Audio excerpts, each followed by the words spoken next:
시작하도록 하겠습니다. 안녕하세요. 인동원 신세치과의 신준세라고 합니다. 오늘 진료하시느라 고생 많으셨을 텐데 늦은 시간까지 강의 들으러 들어와 주셔서 감사합니다. 오늘 한번 강의 재미있게 한번 들어주시면 감사하겠습니다. 저는 그 경희대학교를 졸업을 했고요. 졸업한 이후에 한 2년 정도 유치과 병원이라는 데서 MTA를 연구하면서 임상을 좀 접하게 되었습니다. MTA를 연구하면서 많은 그 근관 치료를 하게 되었는데 MTA가 가지고 있는 여러 가지 물성의 특징에 반해버려서 지금은 지피콘으로 근관 치료를 하지 않고 MTA로만 근관 치료를 하고 있는 상태입니다. 제 강의를 시작하도록 하겠습니다. 간단하게 왼쪽 케이스가 환자분이 오셨을 때 상태인데요. 48번 임플란트는 식립되어 있지만 환자분의 주소가 38번 임플란트를 식립하려고 오신 분이셨어요. 하지만 지난주에 검진을 하러 오셨는데 38번 임플란트가 떡하니 심겨 있더라고요. 어디 가서 심겨 있는지는 여쭤보지는 못했지만 내심 많이 서운했습니다. 제가 이 환자분한테 38번 임플란트를 반려했던 이유는 대합치의 26번과 27번 사이의 스페이싱 때문이었습니다. 38번에 크라운이 들어간 이후에 아무래도 푸드 패킹이라던가 치주 관리가 상당히 힘들 걸로 예상이 돼서 제가 반려했었습니다. 실제로 저희 병원에서는 36번 그 크라운을 리엔도해서 그 팔로업을 계속 이제 3년째 하고 계시는데 어느 순간 지난주에 오셨는데 38번 임플란트가 심겨 있었던 거죠. 참으로 조금 머니 가슴이 찡한 그런 케이스였습니다. 하지만 저는 그 환자분이 저희 병 다시 오신 게 너무 감사드리고 어느 정도 이해는 하는 바입니다. 우리가 코로나를 거치면서 유튜브라던가 넷플릭스를 통해서 구독경제라는 말을 많이 사용하게 되었습니다. 바로 이 구독경제는 내가 원하는 아이템에 구독을 하고 정기적으로 업데이트 되는 것을 보고 사고 하는 것을 말합니다. 과연 치과도 이런 구독경제가 이루어질 수 있는 분야가 아닐까라는 저는 그런 고민을 하게 되는 거죠. 자연치아 악기기라는 말이 있습니다. 치과의사는 저는 이런 말을 들어봤겠죠. 네, 문제 있나요? 아니요, 없습니다. 예. 네, 자연치아 아끼기 운동이라는 것 통해서 구독 경제를 실시할 수 있지 않을까라는 생각을 해봅니다. 하지만 저 또한 병원가에 있는 경영자이기 때문에 임상 초반에는 임플란트와 GBR 여러 가지 그 술식에 관해서 공부를 하고 실제로 환자분들한테 적용할 수 있는 케이스를 많이 만들려고 노력을 많이 했었던 것 같습니다. 첫 번째 기억나는 광범위한 범위의 그 치료를 했던 환자분의 케이스인데요. 이 케이스를 보면 참 환자분이 많이 우여곡절이 있었던 게 느껴집니다. 13번을 발굴하고 GBR을 했고요. 좌측은 크레스탈 어프로치로 GBR을 해서 임플란트를 신입하였습니다.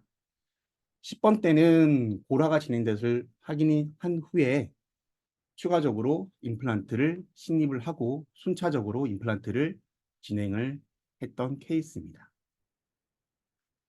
임시치아를 하고 최종 불점물까지 약 2년 정도 걸린 케이스네요. 그 사이에 환자분과 많은 얘기를 했겠죠. 비용적인 문제, 뭐 매니지먼트의 문제, 불편함이 있다, 없다 이런 거에 대해서 많은 대화를 했을 겁니다. 하지만 이런 케이스가 진행될수록 저의 임플란트라던가 환자분 매니지먼트에 대한 능력은 커져만 갔습니다. 이 사진은 5년 정도 된 팔로우 사진이고요. 아직까지 잘 유지되고 있는 모습입니다. 또 다른 케이스를 한번 보여드릴게요. 이 케이스는 제 친구의 장모님에 해당되는 케이스인데요. 참으로 어려운 상대가 아닐 수 없습니다.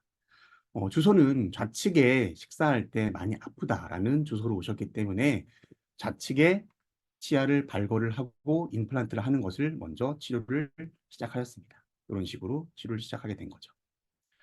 하악은 임플란트를 마무리를 하였고 상악에는 24번과 17번을 식립을 하면서 사이너스 그래프트를 실시하였습니다. 이게 2019년 9월의 엑스레이네요. 하지만 10월 10일 엑스레이 상에서 그 임플란트가 하나 사라져 버렸습니다. 시간은 8시 47분, 오후 8시 47분입니다. 제가 야간 진료를 했던 시간, 오프 시간이 이미 훌쩍 지나버린 시간이죠. 어떤 일이 있었을까? 참 이런 환경이 되기까지는 이런 사건이 있었던 거죠. 이 환자분은 친구의 장모님이신 분은 성악가셨어요. 현직으로 활동하셨던 분이셨기 때문에 임시 치아가 필요했던 거예요. 그래서 제가 욕심으로 28번 임플란트를 식립하려고 했어요, 마지막에. 근데 직원이 드릴 모드로 임플란트를 준 거죠. 저는 급한 나머지 확인을 못하고 사이너스 쪽으로 임플란트를 빠뜨리게 되는 사건이 발생한 거죠. 하지만 다행히 환자분과 라포는 형성되어 있는 상태라서 이런 식으로 된 상태에서 뛰고 뭐 정말 별짓을 다 해도 안 빠지더라고요. 결국에는 모든 임플란트를 제거하고 사이너스 정리하고 다음 약속을 잡아드렸습니다. 다시 한번 그래프팅을 하고 17번과 28번을 식립을 하였습니다. 4개월 뒤에 고라가 진행되는 걸 보고 임시치아를 진행하고 25번을 식립하였습니다. 거진 1년 만에 표정부첨을 다시 하시게 된 거죠. 이러는 사이에 우측에 13번에 치아가 부러지는 사건이 발생하게 됩니다. 그래서 발걸하고 전치부 임플란트를 하고 우치부에도 사이너스를 해서 임플란트를 식립하였습니다. 우측 아래도 결국에는 이런 과정을 거쳐서 임플란트 식립을 하게 된 거죠. 이게 최종 고철물까지의 모습이고요. 현재는 17번이 치주적인 문제로 발걸을 한 상태고 팔로업을 진행한 상태입니다. 많은 치아를 빼고 치료를 진행한 케이스입니다. 현재 모습입니다. 그럭저럭 좋은 모습으로 팔로업을 하고 있지만 뭔가 내심 마음에는 미안함과 안타까운 마음이 드는 케이스였다고 생각합니다. 치과 의사는 환자분한테 저작과 심미를 회복하기 위한 목적으로 발치를 하게 됩니다. 발치를 한 자리에는 GBR과 임플란트를 통해서 기둥을 만들고 회복을 위해서 어버트먼트와 크라운을 하게 되는 거죠. 하지만 어느 순간 치아를 보게 됩니다. 치아가 있었더라면이라는 생각을 하게 되는 거죠. 그럼 발치하기 전에 뭔가 우리가 할 수 없을까라는 고민에 빠지게 됩니다. 치아에 뭔가 이식을 한다면 우리가 뼈를 만들 때 GBR을 하듯이 치아에 어떤 재료를 이식을 해서 치아를 살릴 수만 있다면 조금 더 가치 있는 일이 되지 않을까라는 아쉬움이 남게 되는 거죠. 바로 그게 저는 MTA라고 하는 재료라고 생각합니다.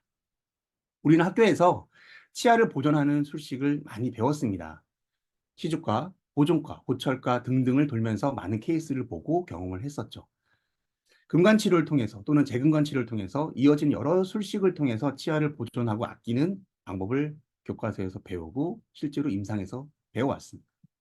하지만 현실적으로는 이 술식을 행하기가 쉽지는 않습니다. 여러 가지 경제적인 문제, 환경적인 문제가 있을 수 있겠죠. 먼저 금관 치료를 MTA로 한 케이스를 먼저 소개를 해드리도록 하겠습니다. 환자분은 16번을 발치를 하려고 오셨어요. 발치를 하려고 오셨는데 엑스레이를 찍어보니 정말 병적인 상황이었고 발치를 해도 무리가 아니다라는 판단이었습니다. 하지만 CT를 찍어보니 버컬 쪽에 있는 루트에는 본 이접션이 크게 일어나지 않았고 팔라탈 루트에만 특별하게 많이 본인 이접션 된 게 보였고 코티칼도 흡수된 게 보였습니다. 그래서 제가 환자를 설득했습니다. 환경을 좀 개선해 봅시다. 플라탈 루트, 구개측에 있는 뿌리 굵은 게 있는데 이쪽의 환경을 개선하면은 이 근처에 있는 뼈가 어느 정도 회복할 것 같아요. 라고 환자를 설득합니다. 결국 그래서 올소 MT를 통해서 그래프팅을 하고 한 달 팔로업을 하게 됩니다. 환자분은 이쪽으로 식사를 하고 계셨어요. 오른쪽으로 부족하지만 부드러운 음식을 드시고 계셨습니다. 이렇게 팔로우를 하면서 CT를 찍어보니 그 전보다는 조금 더 개선된 환경이었지만 아무래도 팔라탈 루트에 있는 골소실 부위는 많이 회복되지는 않았습니다. 그래서 한번 저가 더 설득을 하기 시작합니다. 환자분, 이 부개측에 있는 굵은 뿌리 부분을 제거를 한번 해보는 게 어떨까요? 라고 설득을 합니다. 그래서 이 술식을 설명을 드리고 그날 바로 마취를 하고 실시를 하죠. 이렇게 CT상에서 보이는 노란색 부분을 제거를 하면 이렇게 페리에피컬 사진에서 플라타르트가 사라지게 됩니다. 근관 치료했던 치아의 모습이고 팔라탈에 있는 루트를 제거한 모습입니다. 이런 식으로 환자분과 팔로우업을 하기로 약속을 했고 다음 내원은 6개월 뒤였습니다. 물론 중간에 불편감이 있으셔서 잠깐 오셔서 체크업을 하셨고 그때도 CT를 한번 찍어 봤었습니다. 일단 6개월 뒤에 크게 불편함 없이 환자분이 치아를 유지하고 계셨기 때문에 CT를 찍었을 때 어느 정도 팔라탈 루트 부분에 본이 있었을 때보다는 조금 더 개선된 상황입니다. 초진 때 모습이고요. 이 초진 때는 다른 부분도 치석이나 이런 것들이 많았어요. 하지만 그 6개월 기간 동안에 환자분과 대화를 통해서 구강위생에 대한 중요성을 알림으로 인해서 환자분이 조금 더 의식이, 행동이 바뀌는 것을 볼 수 있었습니다. 그래서 7개월째 되는 날에 프랩을 해서 임시치아를 넣어드렸습니다. 저작을 조금 더 원활하게 해드리기 위해서죠. 이런 식으로 프랩을 해서 임시치아를 넣어드리고 팔로업을 계속 이어갔습니다. 이런 식으로 근관 치료를 하고 프랩을 해서 임시차 상태로 9개월간 팔로업을 하였습니다. 최종적으로는 지르코니아 크라운을 통해서 최종 보철물을 들어갔고 현재 계속 팔로업을 진행 중인 상태입니다. 이렇게 근관 치료를 통해서 치아를 유지하는 동안 물론 약간의 부족함이 있지만 이 환자분은 그 처음에 오셨을 때 그 마인드 그런 생각보다 많이 자기 치아에 대해서 아끼는 그런 모습을 발견할 수 있었습니다. 또 치아를 살리는 방법 중에 재근관 치료가 있습니다. 저 같은 경우는 지피콘으로 근관 충전을 하지 않기 때문에 재근관 치료는 다른 원장님이 했던 지피콘을 제거를 하고 근관 치료를 하거나 또는 제가 했던 MTA를 근관 치료했던 그 치아에 대해서 재근관 치료를 하는 경우가 있을 수 있겠습니다. 지피콘에 대해서는 나중에 에피코로토미 케이스에서 하도록 하고요. 제가 한 MTA 그래프팅 되어 있는 캐널에 대한 리엔도를 말씀드리도록 하겠습니다. 개원 초반이었는데요. 개원한 지 1년 정도 됐을 때 환자분이 오셨습니다. 20대 초반에 아주 애틋한 그런 여학생이었는데요. 치아 상태는 그렇게 좋지 않았습니다. 하지만 이 환자의 10년 뒤는 지금 오른쪽 아래 엑스레이처럼 팔로업을 진행하고 있습니다. 이 사이에 9년, 10년간의 사이에 어떤 일이 있었을까요? 이 환자분은 특이하게 주소가 치아 교정을 하고 싶다라는 거였어요. 이미 다른 병원에서 교정 발치를 44번을 하고 온 케이스였죠. 하지만 오른쪽 아래도 가끔씩 아프대요. 시리고 아프다고 했습니다. 그래요. 발치를 할 수도 있겠는데요. 라고 말을 했습니다. 하지만 치아 교정을 먼저 하고 싶대요. 그럼 이 물음표로 표시된 46번과 47번과 37번은 어떻게 할 것인가? 그래도 한번 살릴 수 있으면 살려봅시다. 라고 말씀을 드리고 근관 치료를 실시했습니다. 저희 병원에서 통상적으로 하는 MTA를 통해서 그래프팅을 하였습니다. 그러면서 교정을 같이 진행을 하게 된 거죠. 이 환자분은 교정을 계속 진행 중이었기 때문에 크라운을 하진 않았고요. 크라운은 교정을 다 한 후에 레진 코어로 한 후에 나중에 크라운을 하자라고 약속이 되어 있었습니다. 하지만 오른쪽 아래가 불편하던 주소로 갑자기 왔었어요. 교정 중간에. 그래서 저 엑스레이를 보니까 47번 에피컬 쪽에 뭔가 불안한 영상이 보이기 시작합니다. CT상에서 리전이 보이고 페리피컬 상에서도 메잘 루트의 MTA가 뭔가 뿌연 느낌이 보입니다. 처음에 그래프팅을 했던 사진이고 2년 뒤에 팔로업 사진입니다. 에피컬 이전도 보이고 MTA 조용성도 많이 떨어져 있는 상태입니다. 어떻게 할까 고민을 하다가 그래 재근관 치료 한번 해보자 라는 생각했습니다. 이때만 하더라도 MTA가 많이 굳어서 근간 치료가 상당히 어려울 거로 예상을 했어요. 하지만 예상 밖으로 제가 MTA 그래프팅을 다시 리엔도한 첫 케이스였는데 너무 의외로 파일이 쑥 들어가는 것을 발견했습니다. 왜 그럴까 왜 그럴까? 통상적인 방법으로 드레싱을 하고 재근간 치료를 MTA로 마무리한 엑스레이가 오른쪽 아래에 있습니다. 리엔도는 참 잘 된 것 같습니다. 그럼 제가 한 그래프팅, MTA가 그래프팅 한 그 상태가 왜 저렇게 됐을까라는 것을 고민을 한번 해봤습니다. 바로 그냥 파일이 들어갔다는 얘기는 경화가 되지 않았다는 뜻인데요. MTA는 수경성 물질입니다. 수화가 잘 되어 있는 상태에서 단단하게 굳는 물질이죠. 하지만 고름이나 혈액이나 오염된 삼출물 같은 것들이 MTA가 믹스된 상태에서 포함되어 있다면 오염된 근간에 그래프팅이 된다면 잘 경화되지 않는다는 거죠. 이때는 병소가 사라지도 않을 수 있습니다. 그럼 제가 근간 치료할 때 뭔가 순서를 급한 마음에 빠뜨리거나 실수를 했던 거죠. 그 실수를 받아들이고 리엔도를 했기 때문에 이런 성질도 알게 되었던 겁니다. 다른 의미로는 MTA는 수화시켜서 우리가 적용하는 물질입니다. 하지만 근간 내에 그 드레싱이 그 건조가 잘 되어 있지 않거나 우리가 MTA를 믹스를 할 때 물을 잘 제거하지 않거나 너무 많이 제거한다면은 물성이 잘 나타나지 않다라는 것도 알 수 있었습니다. 이렇게 다시 재근간 치료를 하고 크라운을 해서 2년, 5년, 현재까지 9년 정도 팔로우업을 하고 있는 케이스입니다. 그 다음은 에피코엑토미에 대해서 한번 말씀을 드려볼게요. 지피콘이 되어 있는 캐날에 대한 에피코엑토미가 제가 한 MTA 그래프팅이 되어 있는 캐날에 대한 에피코엑토미를 소개해드리도록 하겠습니다. 먼저 지피콘에 대해서 말씀드리도록 할게요. 환자분이 오셨는데 왼쪽 귀가 너무 아프시대요. 하지만 이 환자분은 다음 달에 결혼이시, 웨딩 촬영을 해야 된대요. 발치를 해야 되는 거에 대해서 뭐 엄청 걱정을 하셨는데 어떻게 할까 고민을 하면서 엑스레이를 더 찍어봤습니다. 특히나 25번의 리전이 보이고 25번에는 포스트가 있었기 때문에 올스 그레이드로는 다시 재근관 치료하기 힘들었습니다. 그래서 환자분한테 요 뿌리 끝에 있는 부분을 잘 절제를 하면 제거를 하면은 이 부분이 다시 치유가 일어날 수 있을 것 같습니다. 라고 말씀드렸어요. 하지만 지금 보시면 아시겠지만 이 5번 근처에는 사이너스 플로어가 보이기도 합니다. 이게 좋지 않은 위치죠. CT를 찍고 병실의 크기를 확인하고 위치를 확인합니다. 그리고 오픈을 하죠. 25번 루트의 위치라고 생각되는 부분에 벌을 대서 조금씩 접근을 하고요. CT상에서 측정된 그 크기만큼 잘 제거를 해서 루트를 제거를 합니다. 루트를 제거해서 봤더니 에피컬 서드만 제거를 했던 거죠. 오염되어 있는 지피콘과 근관이 보입니다.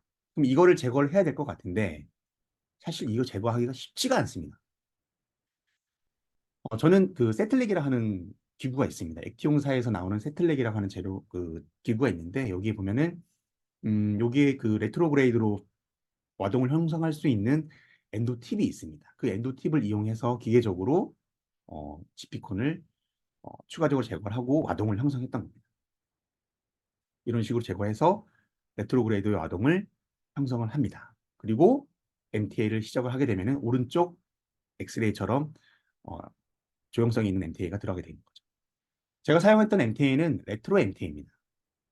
다른 MTA도 많이 있지만 굳이 레트로 MTA를 사용했던 이유는 레트로 MTA가 굳는 속도가 굉장히 빠릅니다. 약 12분에서 15분 정도면 초기 경화가 일어나서 주변의 물이나 혈흔에 의해서 워시아웃이 되지 않는다는 거죠.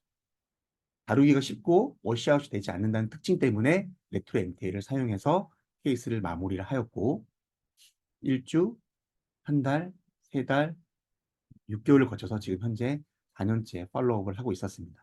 그때 발치를 했으면 임플란트를 했겠죠. 임플란트를 해도 물론 예후가 괜찮았을 겁니다. 하지만 자연치아 상태로 4년 이상 지금 쓰고 있는 걸 보면은 참 보람된 케이스가 아닌가 생각이 듭니다. 다음은 지피콘으로 되어 있는 근간 치료를 다시 하고 MTA 그래프팅을 했던 치아에 대해서 한번 보도록 하겠습니다. 왼쪽 귀가 역시 아팠는데요. 같은 치식이네요. 25번입니다. 25번의 에피컬의 리전이 보이고 지피콘이 언더필링 되어 있는 모습을 보입니다. 엑스레이를 찍어보니 이런 병적인 상태인 거죠. 일단 치료 계획은 리엔도를 먼저 합시다 라였습니다. 리엔도를 하고 그래도 안 되면은 치근단 절제술을 해서 이 조직 환경을 한번 개선시켜 봅시다 라는 게 치료 계획이었고요. 통상적인 방법으로 지피콘을 제거를 하고 그 언더필링 되어 있는 그 부분에 옵슈레이션 되어 있는 그 공간에 페이턴 시도 확보를 하면서 근관 치료를 실시하였습니다. 이 엑스레이가 그 내장밖에 없지만 중간중간에 과정이 굉장히 좀 까다롭고 오래 걸렸던 케이스입니다. 잘 드레싱을 한 다음에 올서그레이드로 MTA를 그래프팅하고 레진 코어로 마무리를 하였습니다. 레진 코어로 마무리를 한 이유는 그 전에도 지피콘 상태에서도 레진 코어로 마무리됐었고 환자분이 굳이 크라운까지는 원하지 않으셨었어요. 하지만 레진 코어로 어느 정도 식사가 가능하다라고 하셔서 레진 코어로 하신 다음에 팔로우업을 진행한 케이스입니다. 하지만 3개월 뒤에 환자분이 다시 비슷한 증상으로 내원을 하셨는데 이때는 피스툴라가 잡혀 있었고 뭔가 통증이 있었어요. MTA로 했는데 왜 그랬을까? 난 고민에 빠지게 되는 거죠. 하지만 CT를 찍어 보니까 이 25원의 에피컬 루트 부분이 코티컬 부 바깥쪽으로 나와 있는 상태였고 굉장히 병적인 상태인 걸 확인했습니다. 그러면 이 부분을 한번 제거를 해보면 이 환경이 개선되지 않을까라는 생각을 하게 됩니다. 환자분께 설명을 드리고 노란색 선을 따라서 병적인 부분, 치아의 끝부분을 잘라볼게요. 라고 말씀을 드렸습니다. 이렇게 잘라서 확인을 하고 한 달 뒤의 모습입니다. 실제로 MTA가 필링되어 있는 그 치아의 에피큐프면 상당히 쉽습니다. 플랩을 열고 병적인 부분을 제거한 후에 카바이드 번, 뭐 330 버나 뭐 서지컬 버로 루트 부분을 잘 다듬어 주기만 하면은 그 술식이 마무리가 됩니다. 물론 주변에 있는 그래놀루마 티슈는 깨끗하게 제거하는 게 술식의 핵심이 됩니다. 이런 식으로 그래프팅을 했던 치아를 에피큐프미를 하고 한 달, 지금 현재 3년 정도 팔로업을 진행하고 있는 케이스입니다. 자, 이번에는 루트, 치근을 절제하는 케이스를 보여드리겠습니다. 환자분이 왼쪽 아래가 불편하고 잇몸이 부었다라는 주소로 내원을 하셨어요. 이 환자분은 발치는 원하지 않으셨고 통증 조절이랑 그 고름이 나는 거에 대해서 처치를 원하셨습니다. 통상적인 방법으로 근관치료 하려고 했는데 메잘 루트가 진짜 너무 오리파이스 찾아지지가 않아서 일단은 메잘 부분은 캐핑을 하고 디스탈 부분만 근관치료를 마무리하고 레진 코어로 마무리했던 케이스인데요. 환자분이 어느 정도 그 증상이 개선되니까 다음 수식인 루트 리섹션에 대해서는 조금 무서워하셔서 일단 지켜보기를 한 후에 팔로우를 계속 진행하도록 하였습니다. 2017년도 12월에 마무리를 했던 케이스인데요. 2018년도에 환자분이 다시 내원을 하십니다. 이때도 비슷한 증상이었고 전에 한번 말씀드렸던 케이스가 그 술식이 루트 리섹션이기 때문에 그 술식을 먼저 한번 해보기로 했습니다. 2018년도 10월에 루트 리섹션을 이렇게 진행을 하였고 한 달 뒤의 사진이고요. 이런 식으로 1년 뒤에 파노라마를 찍어서 계속 체크업을 하고 있는 상태입니다. 2년 뒤의 사진이고요. 4년 뒤의 사진입니다. 요쯤에서 환자분이 65세가 넘으셔서 불편하면 언제든지 발치를 하고 임플란트를 하셔도 돼요라고 말씀을 드렸는데 아직 현재 올해 1월까지 6년째 팔로우를 하면서 전혀 문제 없이 사용을 하고 계십니다. 반대편 46번도 약간 비슷한 증상이 있지만 아직은 그럭저럭 쓰실만 하다고 하네요. 다른 케이스 한번 보여드리겠습니다. 이분은 뽑고 임플란트를 하겠다라는 의지를 가지고 오신 분이었는데요. 21년도 7월이었습니다. 제 친구의 어머님이셨어요. 이 어머님께 제가 해드릴 수 있는 부분은 임플란트 하는 것도 물론 괜찮았지만 크라운을 벗기고 일단 앞쪽 부분, 앞쪽 치근이 부러져 있는 것 같으니 그 부분만 한번 절개를 한번 해서 한번 써보시는 게 어때요? 라고 해서 어느 정도 쓰신 케이스입니다.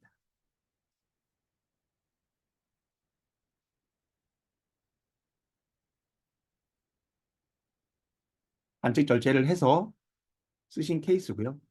이때는 임시치아를 해서 어느 정도 저작은 하였고 한 1년 몇 개월 정도 지나니까 본 리모델링이 완벽하게 이루어진 상태입니다. 그리고 이 치아의 모빌리티가 생겼을 때 임플란트를 해서 수복을 해드렸던 케이스입니다. 루트 익세션의 목적은 크게 환자분의 저장력을 유지하는 데 있었습니다. 오랫동안 6년 정도 유지했던 그 환자분의 케이스였을 거고요. 그 다음 목적은 다음 술식이 임플란트인데 환자분이 뭐 GBR이라든지 이런 술식에 대해서 좀 무서움을 가지고 있거나 아니면 조금 두려워하는 그런 상태에서 내 치아를 좀 유지하면서 환자분과 매니지를 하기 위한 그런 목적으로 사용하기도 합니다. 이렇게 자연 치아를 조금 지키는 그 치과 이런 이미지가 환자분들 간의 어떤 신뢰관계랑 납부 형성에 정말 도움이 된다고 생각을 하고요. 이 환자의 치아를 소중하게 생각하는 치과 의사랑 스텝이 있는 병원은 이 환자분들한테 구독력이 있는 병원이라고 생각을 합니다. 또한 그 병원에서 일하는 치과의 스태프들은 원장님과 진료 철학을 공유하면서 그 원장님과 스태프들 간의 신뢰와 어느 정도의 관계 형성이 잘 이루어진다고 생각을 하고 그 스태프들의 가족들은 모두 우리 병원에서 치료를 하게 되고 관리하게 되고 유지를 할 수 있는 거라고 생각을 합니다. 또 다른 케이스 한번 보여드릴게요. 이 케이스는 제 동생입니다. 2013년도에 유치과 병원에서 수련 받을 때 제가 마무리했던 케이스인데요. 제 동생이 오징어라든가 오다리 이런 것들을 상당히 좋아해요. 그래서 그 당시에도 많이 시큰거리고 통증 때문에 근관 치료를 했던 것 같고요. 2014년도에 제가 개원한 이후에 찍었던 파노라마 사진입니다. 그 이후에 17년도 중간중간에 스케일링을 하면서 계속 유지 관리를 받았지만 중간 과정을 생각을 하고 17년도에 어떤 이벤트가 있었던 사진입니다. 많이 불편하다고 했습니다. 엑스레이를 봤을 때 MTA 조용성이 떨어지는 부분이 선으로 보이기 시작하고 이런 거는 대부분 프랙처의 징조입니다. 그래서 메잘 루트를 잘라버렸어요. 2017년도 9월에 잘랐고 팔로우업을 하면서 엑스레이를 찍어보면은 본 리모델링이 잘 이루어지는 것을 볼 수 있습니다. 2018년도 6월, 20년도 11월입니다. 근 3년 정도 팔로우업을 하고 있는 상태였는데 디지털 루트에도 뭔가 엑스레이 상에서 조용성이 변화가 보이고 PDL 스페이스가 점점 와이딩되어 있는 상태를 확인할 수 있었습니다. 하지만 이때는 불편하지가 않았어요. 11월엔 2020년도 11월엔 불편하지 않았지만 그 다음 해 2월에 왔을 때 불편함을 호소해서 발치를 하고 본 리모델링 확인된 거를 확인하고 바로 임플란트를 해서 수복을 했던 케이스입니다. 이런 식으로 여러 가지 방법으로 루트 리세션을 이용할 수가 있다라고 생각이 들고요. 마지막 케이스 한번 보겠습니다. 환자분이 오른쪽 아래가 많이 불편하다고 하셨는데 이미 포스트가 되어 있고 제 근간 치료가 되어 있는 상태라 뭐 일단은 한번 해보자라는 심산으로 재근간 치료를 했던 것 같아요. 다시 캐스팅 포스트를 통해서 재근간 치료를 하고 크라운을 했습니다. 2019년도 10월인데요. 한 2년 정도 팔로우업을 하는 상태에서 환자분이 많이 불편해 하셨습니다. 고름이 나오고 통증을 호소했죠. 그래서 제가 해드린 게, 디지털 루트만 한번 제거를 한번 해보고, 이니셜을 한번 유지를 한번 해보죠. 라고 했습니다. 1년 정도 유지하는 기간 동안에는 디지털 루트를 발치한 쪽에는 본 리모델링이 끝났고, 그 다음 해 5월에 메잘 루트를 발치를 하고, 임플란트를 해서 현재까지 잘 쓰고 있는 케이스입니다. 이번 케이스는 오토 트랜스플란테이션인데요. 자가치아 이식에 대한 케이스입니다. 이런 수식은 사실 환자분들마다 호불호가 좀 갈리는 것 같아요. 발치를 하고 임플란트 하는 좋아하시는 분들도 있고 어느 정도 자기 치아를 이식해서 쓰시는 거에 대해서 좋아하시는 분들도 있었습니다.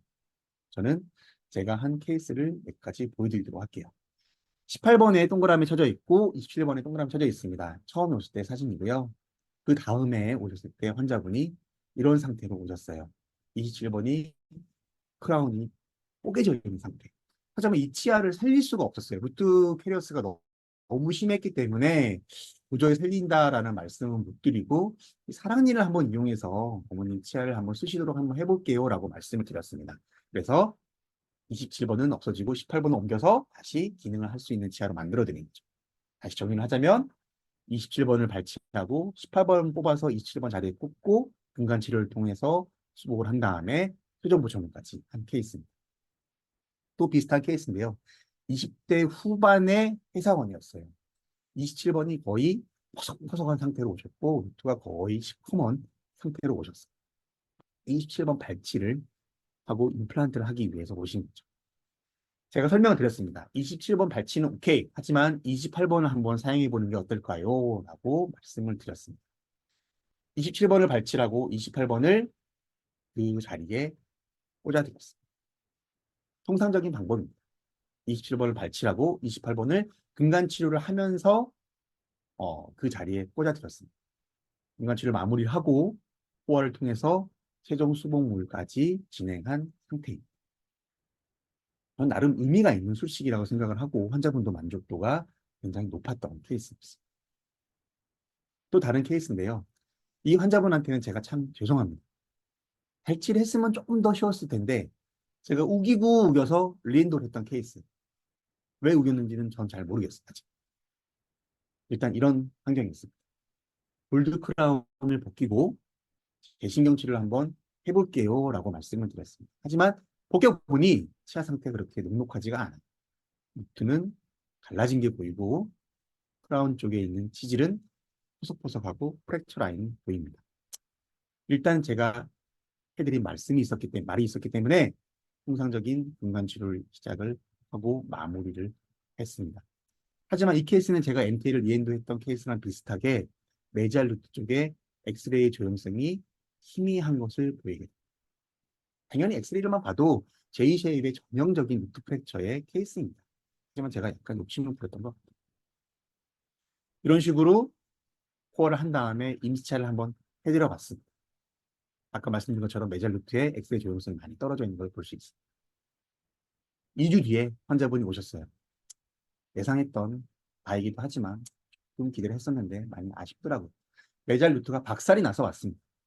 어쩔 수 없다. 발치하겠습니다. 죄송합니다. 라고 말씀을 드리고 이 치아는 발치를 하지만 제가 어떻게 해서든지 이 부분에 처치를 어떻게 할 것인지 다음에 보시면 말씀을 드리겠다라고 설명을 드리고 부러진 부분만 이렇게 제거를 하고 환자분을 수처를 해서 돌려보내요. 저는 엑스레이를 보면서 다시 한번 고민을 하게 되죠. 어떻게 해야 될까? 이미 47번은 발치가 되어 있는 상태니까 다른 치아를 어떻게 이용할 수 없습니다. 다행히 제 눈에 보인 것은 18번과 38번 치아입니다. 모양도 좋고 발치도 이렇게 어려워 보이진 않아요. 하지만 38번보다는 18번이 훨씬 더 모양이 좋아 보이고 발치도 쉬워 보였어요. 그래서 환자분께 설명을 드리고 이렇게 제가 옮겨드리려고 합니다. 라는 소식을 말씀드렸습니다. 자가치아 이식을 할 때 어차피 근관치료를 해야 되잖아요. 근관치료를 할 때 전후를 결정할 수가 있어요. 사랑니 상태에서 근관치료를 하고 발치한 다음에 이식하는 방법이 있고 발치한 후에 구회에서 신경치료를 하는 방법이 있는데 저는 통상적으로 고정이 있는 사랑니 상태에서 근관치료 어느 정도 진행을 하고 적어도 캐럴 드레싱까지 그러니까 P, CS, CI 정도까지 진행한 다음에 그 재식을 하는 수식을 선호합니다. 이런 식으로 오늘 오프닝을 하고 안에 있는 펄프를 제거를 한 후에 이렇게 이식하는 것을 선호합니다. 당일날 환자분은 어, 블랙 실크로 이렇게 X자로 크로스 수처를 해가지고 고정을 한 후에 가십니다. 이 외에 아무것도 안 해요. 레진 와이어 스플린트나 이런 걸 안 합니다. 단 이 그 블랙 실크가 잘 고정될 수 있게 지픽스나 레진을 통해서 이 그 크로스된 부분을 레진 몇 방울을 떨어뜨려 가지고 고정만 해드립니다. 그리고 다음 내원하시는 거죠. 통상적인 방법으로 일주일에 한 번씩 내원하셔서 우리가 진행하는 그 MTA 그래프팅을 하게 되는 거죠. 4조가 됐을 때 고정력이 너무 좋아서 중간치료를 마무리하고 레진 코어까지 마무리합니다. 그 후에 5조가 됐을 때 다시 체크업을 하면은 그 수치를 다 제거한 상태에서도 고정력이 상당히 좋고 환자분도 임시치아에 대해서 어느 정도 생각을 하고 오신 상태라 플랩을 하고 임시치아를 넣어드리고 어, 후에 다시 2주 뒤에 오셔서 진지백통을 통해서 어느 정도 치관을 하고 임시치아 조정을 하고 다시 귀가하시게 되는 거죠. 그 후에는 다음 주에 오셔서 크라운을 세팅을 하게 되고 현재는 4개월 정도 팔로업을 진행한 지난주 사진입니다. 이런 식으로 하는 거는 저는 상당히 예질성이 있다라고 보는 술식입니다.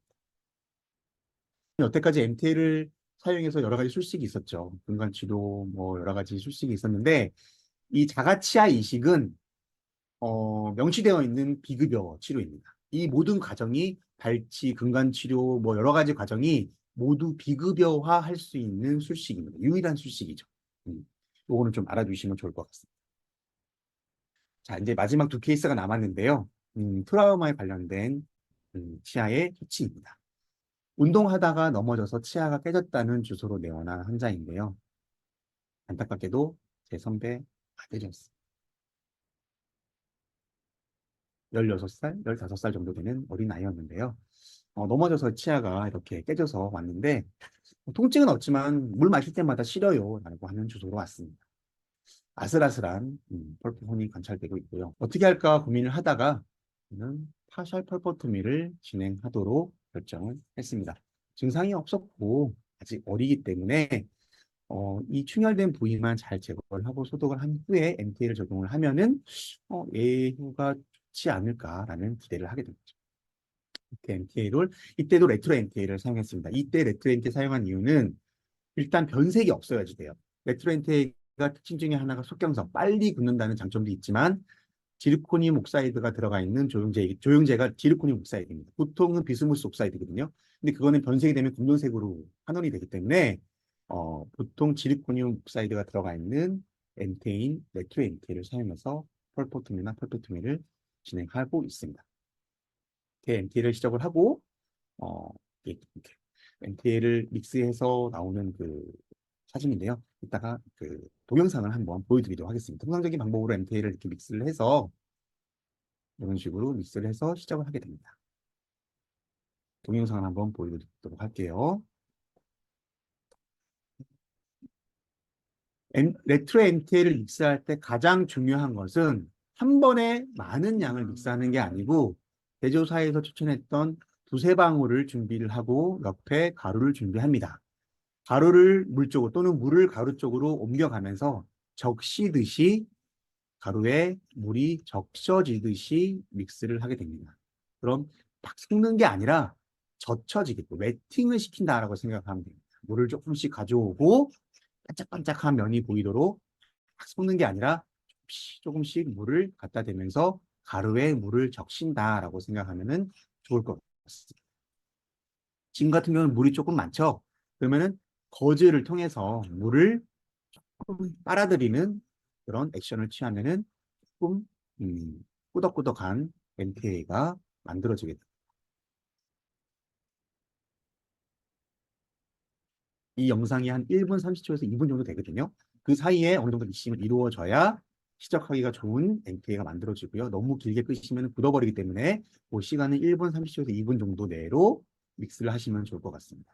이 물성은 이 그 어플리케이터로 떴을 때 부드럽게 떠지고 치아에 희적을 했을 때 자연스럽게 떨어져야 돼요. 막 민기적거리고 남아있으면 좀 지저분해지잖아요. 그래서 MTA를 떴을 때 부드럽게 떠지고 그 MTA를 치아에 뒀을 때 부드럽게 어플리케이션에서 떨어지는 정도의 물성을 갖추면 좋은 MTA의 믹스 상태가 됩니다. 이렇게 다시 깨끗하게 떨어지는 상태가 아주 이상적인 상태라고 볼 수 있겠습니다. 그 후에 MTA가 한 10분에서 15분 정도 뒤면은 굳게 됩니다. 그러면 그 이후에 레진, 우리가 우리 병원에서 통상적으로 하는 레진 빌드업을 통해서 이런 식으로 마무리를 할 수가 있었던 케이스입니다. 뭐 크라운이나 뭐 이런 것들 하지 않고 레진 빌드업으로 마무리를 했던 케이스입니다. 이제 제 케이스의 마지막 케이스를 보여드릴게요. 되게 안타까운 케이스인데요. 참 미안한 케이스이기도 합니다. 아이가, 중학교 2학년 아이가 자다가 넘어져서 입에서 피가 난다라고 해서 저희 병원에 오후 4시에 방문을 했어요. 저도 이제 깜짝 놀랐죠. 입술이 막 부어 있고 약간 입술 사이로 치아가 보이는 게 많이 했어요. 근데 제가 그때 4시 좀 지나서 좀 급한 환자를 봐야 되는 그 상황이었거든요. 그래서 제가 빨리 지금 시간에 대학병원으로 전원을 하는 게 낫겠다고 판단을 해서 대학병원을 보내드렸어요. 근데 이제 제가 수술을 끝나고 1시간 뒤에 다시 전화가 왔어요. 대학병원에서 발치하자고 했는데 다른 방법 없겠냐. 그래서 오늘은 늦었으니 내일 한번 아침에 일찍 오시면 제가 한번 최선을 다해보겠습니다. 라고 했던 케이스입니다. 그때 엑스레이를 찍었어요. 파노라마를 찍고 이 그 구강 사진을 찍기 시작한 거죠. 이런 상태였습니다. 지금 21번 치아가 많이 정출되어 있는 상태였는데 파노라마 상에서는 완전 치근이 파절된 상태였고 페리에피컬 상에서는 어떻게 될지 모를 정도로 되게 안타까운 상황이었던 거죠. 너무 미안했습니다. 그래도 이성을 찾아서 치료 계획을 세워야 되는 상황이었고 결국에는 파절된 치근 부위는 제거를 하고 남아있는 치관 부위는 내가 어떻게든지 살려보겠습니다. 라고 말씀드렸습니다. 이런 상태였던 거를 발거를 해서 치근은 제거를 하고 치관은 다시 한번 심어보자라는 아이디어였던 거죠. 치근은 제거한 상태였고 치관은 구외에서 근관치를 다 마무리를 했습니다. 드레싱, 펄프 익스파테이션, 모든 과정을 다 마무리를 하고 레트로엔테이로 근간 충전도 마무리를 하고 제식을 했습니다. 제식을 한 당일 사진이고요. 부드럽게 굳는 지픽스라고 하는 연질 재료인 레진으로 잠깐 고정을 해줬습니다. 그리고 블랙실크로 플랩을 한두 땀 정도 마무리를 했습니다. 이때가 토요일이었어요. 그 후에 제식 직후의 사진과 월요일 다시 내원을 해서 본 사진이에요. 잇몸이 아직 많이 부어있죠. 하지만 치아는 그대로 잘 유지가 되고 있었어요. 그 사이에 다시 또 빠지거나 그럴 수 있었는데 아직 그래도 잘 유지가 되고 있어 참 되게 안심을 했었습니다. 그래서 혹시 몰라서 다시 뭐 부닥치거나 그럴 일이 있을 수 있잖아요. 그래서 제시 이틀째 월요일 날 매진 와이어 스플린트로 고정을 좀 해줬던 케이스고요. 5일째 금요일 다시 와서 뭐 팔로우업을 하고 3주, 6주, 10주를 거치면서 잇몸이 상당히 잘 건전하게 리모델링이 되어 있는 상태를 보여주고 엑스레이 상에서도 상당히 본 리모델링이 잘 이루어지고 있는 모습을 확인해서 굉장히 뿌듯했던 케이스였습니다. 이렇게 제식 3개월, 6개월 이렇게 지난 상태이고요. 뿌리 쪽에 있는 빈 공간은 본으로 다시 다 리모델링 되어 있고 치아도 다시 PDL이 재생이 돼서 잘 유지가 되어 있다는 상태이고요. 이런 케이스를 보면서 참 보람이 많았던, 보람을 많이 느꼈던 케이스였습니다. 이 MTA라고 하는 재료는 소위 말해서 미네랄입니다. 우리 치아 성분이랑 비슷한 거죠. 지금 현재 나와 있는 제품은 여러 가지 있습니다. 여러 가지 제조사에서 만들고 있고 그 적응증 또한 상당합니다. MTA가 가지고 있는 기본적인 물성의 특성은 항균성이에요. pH가 11에서 12 정도 되는 하이 pH를 가지고 있기 때문에 항균적인 환경을 만들어줍니다. 그리고 또한 생체 적합성이 굉장히 높은 재료입니다. 밑에 있는 세포들이 와서 붙으니까. 그리고 밀폐력이 굉장히 뛰어난 재료입니다. 이런 특성들은 샘 사진을 찍어보면 확인할 수가 있는데 오늘은 시간 관계상 제 강의에서는 다루지 않았고요. 다른 원장님들의 강의에서는 다루어질 예정이니까 기대하셔도 좋을 것 같습니다. 제가 드리고 싶은 말씀은 치과의사는 자연치아를 아낀다라는 큰 명제 미션을 가지고 졸업을 해서 환자를 보게 됩니다. 나는 자연치아를 아끼는 의사예요. 치과의사예요. 라고 환자한테 말을 하죠. 자연치아를 아끼는 병원입니다. 하지만 우리는 이런 광고를 하지는 않아요. 아예. 자연치아를 아끼는 병원이에요. 라고 인터넷에 광고를 하거나 찌라시를, 전단지를 보여주지는 않아요. 하지만 임플란트가 얼마예요? 크라운이 얼마예요? 라는 가격 광고를 하게 되죠. 그럼 그런 광고를 보게 되는 환자분의 입장은 저기 병원은 임플란트가 싸네 라는 이미지가 강력하게 심어지게 되고 저기는 임플란트를 하는 병원이구나 라는 그런 회계문의가 생기게 됩니다. 하지만 저는 그것보다는 이 병원에 가면은 적어도 치아를 발치하기 전에 뭔가 고민하는 병원이구나 라는 것을 하고 싶었어요. 그게 바로 우리 치과를 구독하는 환자분이 구독해주는 그런 과정이라고 생각했었습니다. 물론 개원 초기에 환자가 많이 없었고 다양한 술식을 해볼 수 있었던 재료를 가지고 있었기 때문에 제 특수한 상황이 이런 환경을 만들었을 수도 있지만 지금은 MTA가 많이 보편화됐다고 생각합니다. 그리고 환자분들도 인터넷을 통해서 그런 치아를 살릴 수 있는 술식과 재료가 있다는 것을 알고 오는 경우가 많고요. 그게 바로 우리 치과의 이미지가 아닐까라고 생각이 들고 그게 바로 우리 치과인이 가져야 될 브랜드가 아닌가라고 생각을 하고 있습니다. 제가 준비한 강의는 여기까지고요. 혹시라도 질문이 있으시면 채팅을 통해서 질문을 해주시면 감사하겠습니다.